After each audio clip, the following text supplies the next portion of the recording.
আমি শুভেন্দু অধিকারী ঈশ্বরের নামে শপথ করিতেছি যে বিধি দ্বারা স্থাপিত ভারতের সংবিধানের প্রতি আমি অকৃত্রিম নিষ্ঠা ও আনুগত্য পোষণ করিব।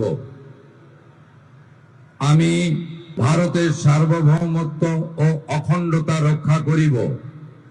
পশ্চিমবঙ্গ রাজ্যের মুখ্যমন্ত্রী রূপে আমার কর্তব্যসমূহ নিষ্ঠাপূর্বক এবং বিবেকসম্মতভাবে নির্বাহ করিব এবং ভয় বা পক্ষপাত, প্রীতি বা বিদ্বেষ রহিত হইয়া সকল শ্রেণীর জনগণের প্রতি সংবিধান ও বিধি অনুসারে ন্যায় আচরণ করিব।